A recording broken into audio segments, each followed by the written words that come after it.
Dear learners, Kamal's English আর্কাইভের পক্ষ থেকে স্বাগত জানাচ্ছি। আজকে আমি নাউনের শেষ শ্রেণী বিভাগ অ্যাবস্ট্রাক্ট নাউন নিয়ে আলোচনা করব।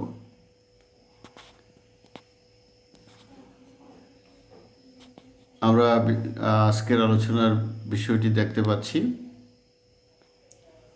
শুরুতেই আমি অ্যাবস্ট্রাক্ট নাউনের সংজ্ঞা নিয়ে আলোচনা করব। যে নাউন ধরা, ছোঁয়া, দেখা কোনোটাই যায় না, কেবলমাত্র যাকে কল্পনা বা চিন্তা করা যায় তাকে অ্যাবস্ট্রাক্ট নাউন বলে। অ্যাবস্ট্রাক্ট শব্দের অর্থ কী সেটাও কিন্তু আমাদের জানা উচিত।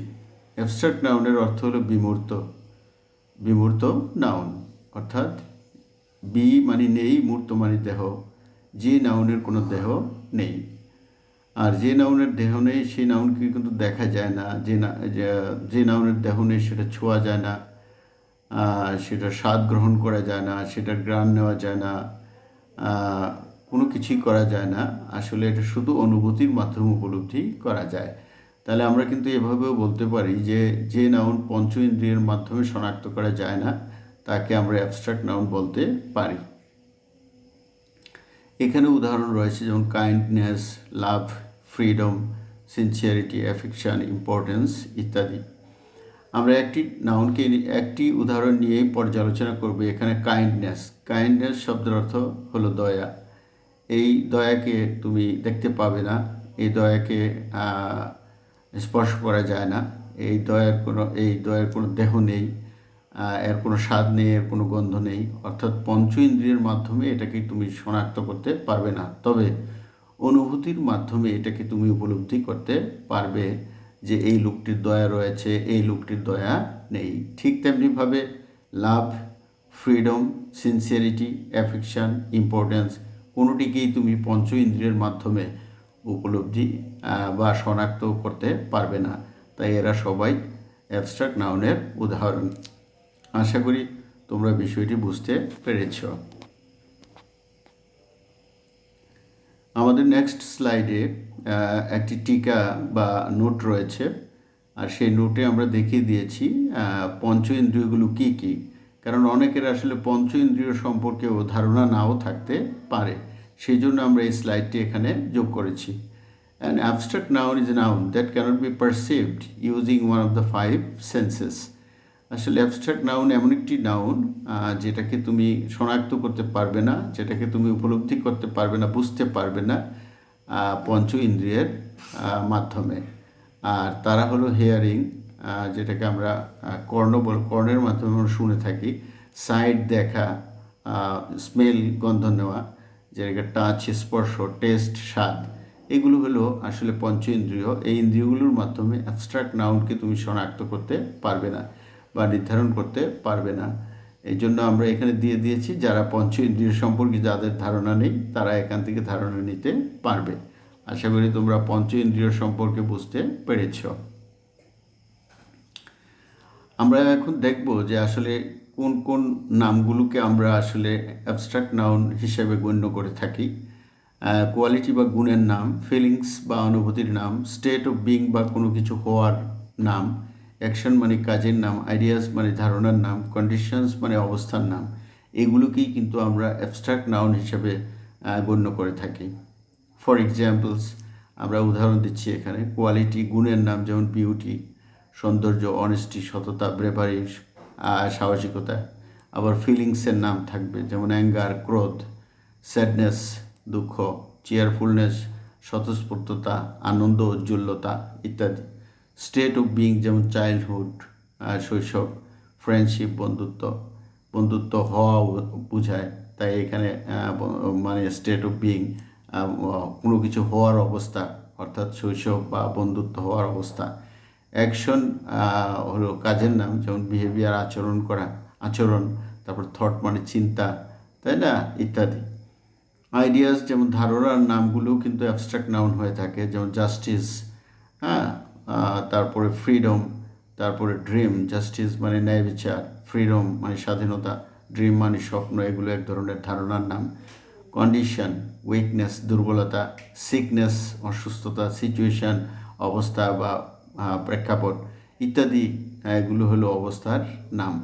আমরা এভাবে বিভাজন করে আমরা এগুলোকে দেখলাম, যাতে করে অ্যাবস্ট্রাক্ট নাউন সম্পর্কে আমাদের ধারণা আরও বেশি সম্প্রসারিত হয় এবং আমরা গভীর জ্ঞান লাভ করতে পারি।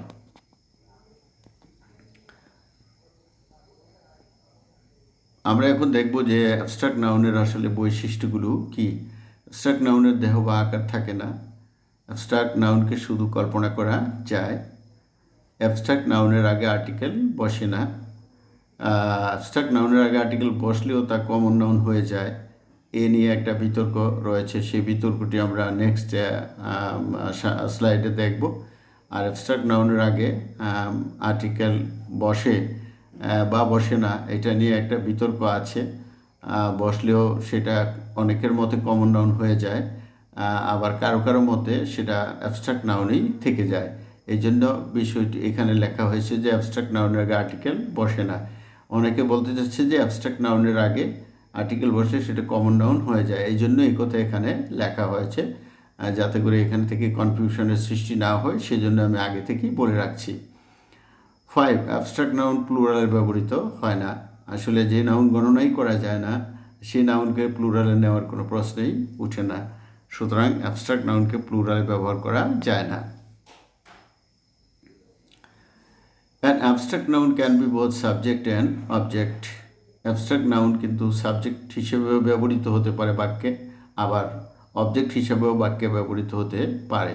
The problem is homework. সমস্যাটি হলো বাড়ির কাজ। এখানে প্রবলেম, এটা পঞ্চ ইন্দ্রিয়ের মাধ্যমে আমরা শনাক্ত করতে পারি না, নির্ধারণ করতে পারি না।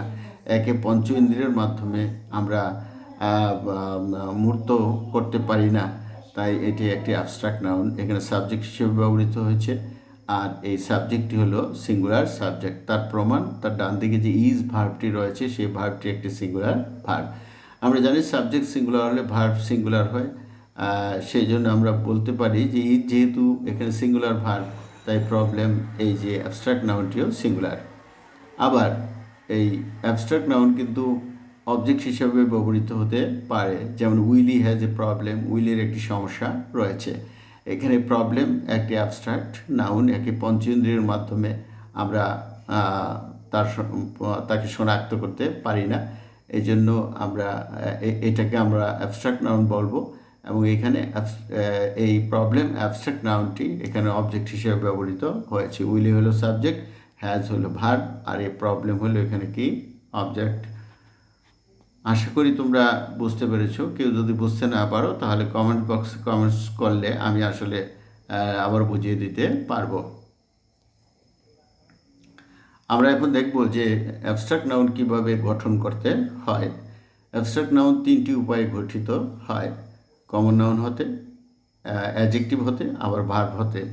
এই তিনটি পার্টস অফ স্পিচ থেকে আমরা অ্যাবস্ট্রাক্ট নাউন গঠন করতে পারি। এখানে অনেক উদাহরণ রয়েছে, আমরা দেখতে পাচ্ছি।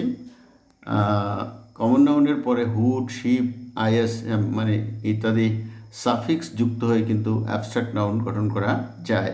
আমরা জানি শব্দমূলের ডান দিকে বর্ণ বা বর্ণসমষ্টি, যে বর্ণ বা বর্ণসমষ্টি যুক্ত হয়ে নতুন শব্দ গঠন করে সেগুলোকে কী বলা হয়ে থাকে? সাফিক্স বলা হয়ে থাকে। এখানে তিনটি সাফিক্সের কথা উল্লেখ করা হয়েছে স্পেশালি, সেগুলো হলো হুড, শিপ এবং আইএসএম বা ইজম। এগুলো ইত্যাদি সাফিক্স যুক্ত করে আমরা অ্যাবস্ট্রাক্ট নাউন গঠন করতে পারি। আমরা কমন নাউন থেকে এখানে অ্যাবস্ট্রাক্ট নাউনে যাব, যেমন বয় একটি কমন নাউন, এটা তোমরা সবাই জানো। আর বয়ের সাথে হুড, এই সাফিক্সটি যুক্ত হয়ে এখানে বয়হুড হয়েছে। ফ্রেন্ডের সাথে শিপ সাফিক্স যুক্ত হয়ে এখানে ফ্রেন্ডশিপ হয়েছে। আবার হিরো, এই কমন নাউনের সাথে ইজম, যে সাফিক্সটি রয়েছে এটা যুক্ত হয়ে এখানে কি হয়েছে? হেরোইজম হয়েছে। সুতরাং আমরা দেখতে পেলাম কিভাবে কমন নাউন থেকে অ্যাবস্ট্রাক্ট নাউনে যাওয়া যায়, কমন নাউনকে কিভাবে অ্যাবস্ট্রাক্ট নাউনে পরিণত করা যায়। 2 নম্বরে দেখতে পাচ্ছি অ্যাডজেক্টিভের শেষে টি থাকলে তার পরিবর্তে সিই বসালে অ্যাবস্ট্রাক্ট নাউন হয়। যেমন ইম্পর্টেন্ট, এটা একটি অ্যাডজেক্টিভ। ইন্টেলিজেন্ট, এটা একটি অ্যাডজেক্টিভ।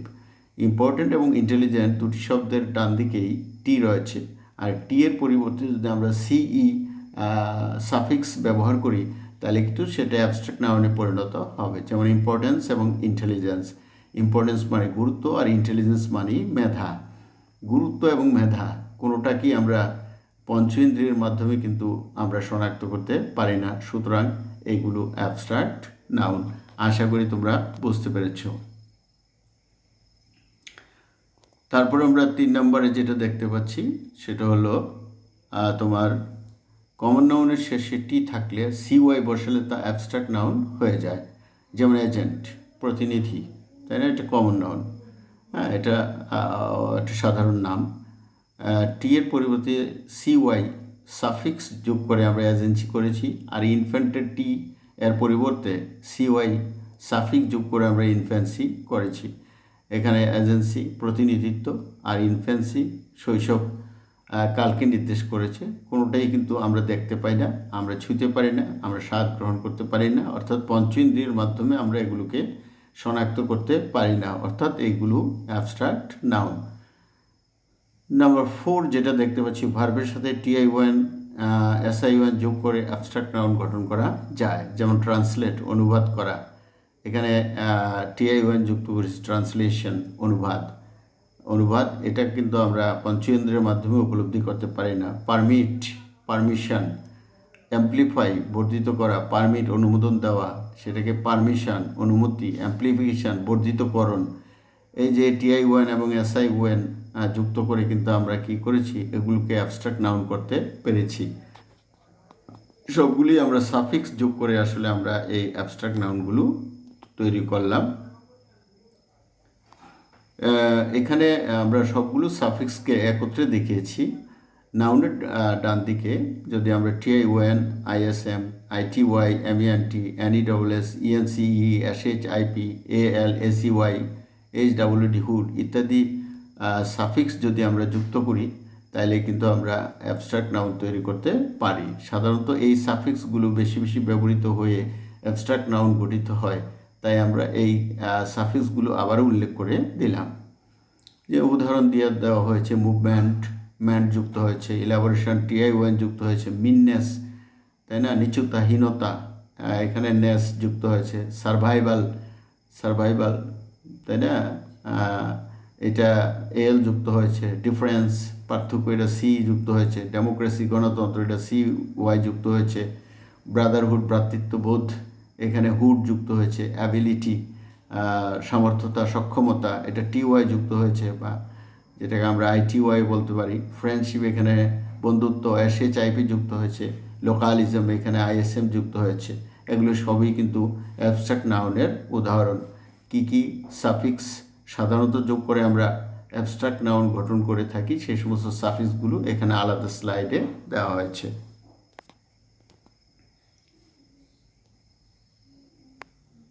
এখানে খুবই ইম্পর্টেন্ট একটি স্লাইড, অত্যন্ত প্রতিযোগিতাপূর্ণ পরীক্ষায় প্রশ্ন কঠিন করার ইচ্ছা থাকলে এখান থেকে ইচ্ছা করলে করতে পারে।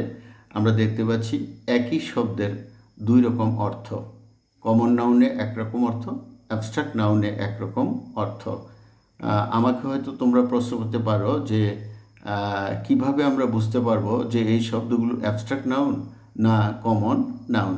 আসলে বাক্যটি পড়লে বা সেন্টেন্সটি পড়লে তুমি অর্থ করলেই অর্থানুযায়ী তোমাকে সিদ্ধান্ত নিতে হবে যে এই নাউনটি অ্যাবস্ট্রাক্ট নাউন না common noun.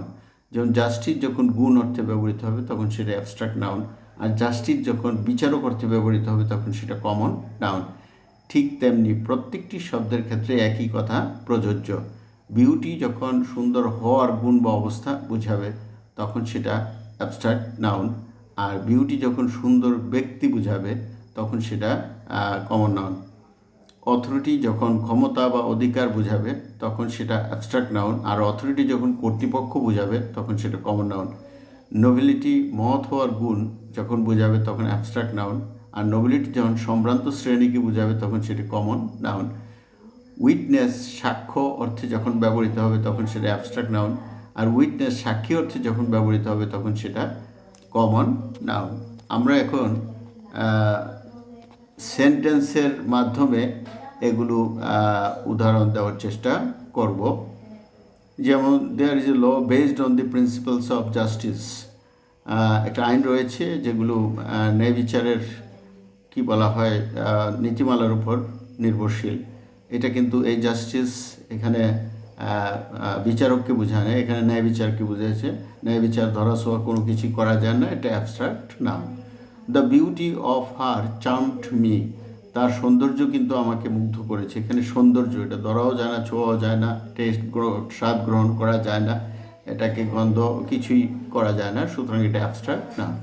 She is a beauty, সে সুন্দর, তাই না? এখানে কিন্তু এটা কমন নাউন হয়েছে, এটা সাধারণ একটি নাম তার, এই জন্য এটা common noun. You have the authority of my guardian over me, তাই না? এই অথরিটি এখানে কিন্তু অ্যাবস্ট্রাক্ট নাউন হিসেবে ব্যবহৃত হয়েছে। ক্ষমতা অর্থে ব্যবহৃত হয়েছে, সেই ক্ষমতা কিন্তু চোখে দেখা যায় না, এর কোনো দেহ নেই, সুতরাং এটা অ্যাবস্ট্রাক্ট নাউন হিসেবে ব্যবহৃত হয়েছে।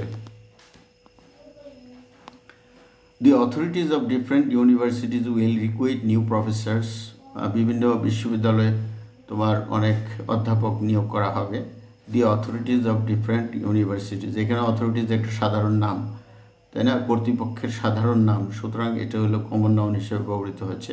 সি এন্টার ইন্টু এ নোবিলিটি, সে কিন্তু আসলে একটা মহৎ হওয়ার গুণাবলীর মধ্যে নাই, সে আসলে সম্ভ্রান্ত বংশে প্রবেশ করেছে। সম্ভ্রান্ত বংশে অর্থে সম্ভ্রান্ত বংশ বা সম্ভ্রান্ত বংশীয় লোকদের সমাজে যোগদান করেছে বা পরিবারে যোগদান করেছে, এটা common noun. His nobility charm the girl, তার যে নোবিলিটি গুণ, তার যে মহৎ গুণাবলী এখানে বুঝেছে, তাই না? এটা মেয়েটিকে কী করেছে? মুগ্ধ করেছিল, তাই না? তারপরে দেখো, he is a witness of the murder, সে এই যে খুনটা হয়েছে, খুনের সাক্ষী, সাক্ষী অর্থে কিন্তু কমন নাউন হয়ে যায়। উইটনেস অফ ডিফারেন্ট পিপল, বিভিন্ন লোকের সাক্ষ্য, is needed for the murder, এই খুনের জন্য প্রয়োজন, সুতরাং এখানে সাক্ষ্য অর্থে ব্যবহৃত হচ্ছে, এখানে একটা অ্যাবস্ট্রাক্ট নাউন। তোমরা যদি এই উদাহরণগুলো আবার পুনরায় দেখতে চাও, তাহলে জেসি নেসফিল্ডের গ্রামার বইয়ে তোমরা এটা দেখতে পাবে। আমরা দেখব জিরান্ড এবং ইনফিনিটিভ আসলে কোন noun. জিরান্ড, you know very well that whenever you add ing at the end of the present form of the verb, it is called gerund. যখন ভার্বের প্রেজেন্ট ফর্মের শেষে আইএনজি যুক্ত হবে এবং ভার্ব এবং নাউনের কাজ করবে, তখন সেটাকে কি বলা হয়ে থাকে? জিরান্ড বলা হয়ে থাকে। অন্যদিকে whenever to comes before the present form of the verb, it is called তোমার ইনফিনিটিভ। অর্থাৎ যেটা বলতে যাচ্ছে, টু প্লাস ভার্বের প্রেজেন্ট ফর্ম সমান সমান ইনফিনিটিভ। আর জিরান্ড হলো ভার্বের প্রেজেন্ট ফর্মের শেষে আইএনজি যুক্ত হলে উহা যদি ভার্ব এবং নাউনের কাজ করে, তখন সেটাকে জিরান্ড বলা হয়ে থাকে। আমরা আই লাইক সার্ভিসিং, আমি আসলে সেবা পছন্দ করি, বা এই সার্ভিসিংটা কিন্তু এখানে তোমার বা সংস্কার করাটাকে পছন্দ করি। সার্ভিসিং কিন্তু সংস্কার করা অর্থে ব্যবহৃত হয়, মেরামত করা অর্থে ব্যবহৃত হয়। এই সার্ভিসিং এটা অবজেক্ট, আর এই অবজেক্টটি এখানে জিরান্ড। এটা একটা কাজের নাম, আবার এটা কাজ করা বুঝিয়েছে, তাই এটা জিরান্ড। এই জিরান্ডটি কিন্তু অবজেক্ট হিসেবে ব্যবহৃত হয়েছে, আর এটা কিন্তু উপলব্ধি করা যায় না, দেখা যায় না, ধরা যায় না, ছোঁয়া যায় না, স্পর্শ করা যায় না, স্বাদ গন্ধ কোনোটাই আর উপলব্ধি করা যায় না, সুতরাং এটা একটা অ্যাবস্ট্রাক্ট নাউন। সুতরাং প্রমাণিত হলো যে জিরান্ড একটি abstract noun. I like to serve, to serve, serve হলো ভার্বের কি? Present form. টু এর পরে ভার্বের প্রেজেন্ট ফর্ম, সুতরাং এটা একটা ইনফিনিটিভ, তাই না? এই ইনফিনিটিভটি একটি অ্যাবস্ট্রাক্ট নাউন। সুতরাং আমরা প্রমাণ করতে পেরেছি উদাহরণের মাধ্যমে, we can prove very easily and confidentially that or strongly that gerund and infinitive are abstract noun. এবার আমাদের কাছে একটা প্রশ্ন হলো, কলা এবং বিজ্ঞান আসলে কোন নাউন? কলা এবং বিজ্ঞানের বিষয়বস্তু, কলা এবং বিজ্ঞান এবং গ্রামার, এই তিনটি বিষয় আসলে কোন নাউনের পর্যায়ে পড়ে? গ্রামার শব্দ দ্বারা যখন ভাষার নিয়ম কানুন বোঝাবে, তখন তা abstract noun. I have to give an example, cite an example to clarify the idea. His grammar of English is better. তার যে ইংরেজি গ্রামার আছে এগুলো অত্যন্ত ভালো, উন্নততর। এখানে গ্রামার দ্বারা ভাষার নিয়ম কানুনকে বোঝানো হয়েছে, তাই এটি অ্যাবস্ট্রাক্ট নাউন। গ্রামার শব্দ দ্বারা যখন ব্যাকরণ বই বোঝাবে, তখন সেটা কমন নাউন হয়ে যাবে। The English verb is a grammar by F R. Palmer. English verb, তোমরা জানো যে বিশ্ববিখ্যাত ইংরেজি গ্রামারের একটি, ইংরেজি ভার্বের উপর একটি বিশ্ববিখ্যাত বই রয়েছে, সেটি হলো ইংলিশ ভার্ব, আর সেটা লিখেছেন এফ.আর. পালমার। আর এই যে গ্রামার শব্দটি এখানে ব্যবহৃত হয়েছে, এই গ্রামার শব্দটি দ্বারা একটি গ্রামার বইকে বোঝানো হয়েছে, আর সেই বইটির নাম হলো দি ইংলিশ ভার্ব। আর যদি গ্রামার শব্দটির দ্বারা কোনো বইকে নির্দেশ করা হয় তখন সেটা কমন নাউন হয়ে যায়। আমি আশা রাখি এই স্পষ্ট আলোচনা কেউ না বুঝে থাকবে না। এবার আমরা দেখব কলা, যেটাকে আমরা আর্টস বলে থাকি। এই কলার বিষয়বস্তুগুলো আসলে কোন নাউনের পর্যায়ে পড়ে। I have passion for music, তাই না? গানের প্রতি আমার একটি অনুরাগ রয়েছে। এই গান একটি কলার বিষয়বস্তু। এই গান কিন্তু আসলে ধরা যায় না, ছোঁয়া যায়, যদিও শোনা যায়, কিন্তু এই গানকে ইংরেজি গ্রামার সিদ্ধান্ত নিয়ে অ্যাবস্ট্রাক্ট নাউনে পর্যায়ে ফেলা হয়েছে। Chemistry is my favourite subject, এখানে কেমিস্ট্রি বিজ্ঞানের বিষয়, সুতরাং এটা অ্যাবস্ট্রাক্ট নাউন। আরও একটি বিষয় আমি মুখে বলে দিচ্ছি, যদিও স্লাইডে যুক্ত করা হয়নি, লাফটার বা হাসি। এই হাসি কিন্তু শোনা যায়, তারপরেও ইংরেজি গ্রামার লাফটারকে অ্যাবস্ট্রাক্ট নাউনের পর্যায়ে ফেলেছে। বিষয়টি আমাদের মনে রাখতে হবে, কারণ আমরা জানি সকল নিয়মেরই কিন্তু কি রয়েছে, তোমার ব্যতিক্রম রয়েছে, exception rather than the rule রয়েছে। এটা এক্সেপশন সূত্রে এগুলোকে নিতে হবে। অ্যাবস্ট্রাক্ট নাউন সাবজেক্ট হলে উহা সিঙ্গুলার হয়। Love is heaven, heaven is love. এখানে লাভ এবং হ্যাভেন দুটি অ্যাবস্ট্রাক্ট নাউন আর দুটি সিঙ্গুলার। এর প্রমাণ তাদের ডান দিকে যে ভার্ব রয়েছে ইজ, সেই ভার্ব কিন্তু সিঙ্গুলার, সুতরাং লাভ এবং হ্যাভেন দুটি singular. Kindness is a great virtue, এখানে কাইন্ডনেস একটি অ্যাবস্ট্রাক্ট নাউন, এটি সিঙ্গুলার সাবজেক্ট হিসেবে ব্যবহৃত হয়েছে, তার প্রমাণ ইজ সিঙ্গুলার ভার্ব, সুতরাং কাইন্ডনেস এই অ্যাবস্ট্রাক্ট নাউনটি singular. Sincerity is the key to success, এখানে সিনসিয়ারিটি আন্তরিকতা, এটা একটি অ্যাবস্ট্রাক্ট নাউন, এটা একটি সিঙ্গুলার সাবজেক্ট হিসেবে এই বাক্যে ব্যবহৃত হয়েছে। ইজ সিঙ্গুলার ভার্ব, তাই প্রমাণিত হলো যে সিনসিয়ারিটি সাবজেক্টটিও সিঙ্গুলার, কারণ আমরা জানি যে সাবজেক্ট যদি সিঙ্গুলার হয় তাহলে ভার্বও সিঙ্গুলার হয়। ভার্বের মাধ্যমে সাবজেক্ট নিরূপণ করা যায়, আবার সাবজেক্টের মাধ্যমে অনেক সময় ভার্বকে নিরূপণ করা যায়, কারণ ভার্ব এবং সাবজেক্টের মধ্যে গভীরতম সম্পর্ক রয়েছে।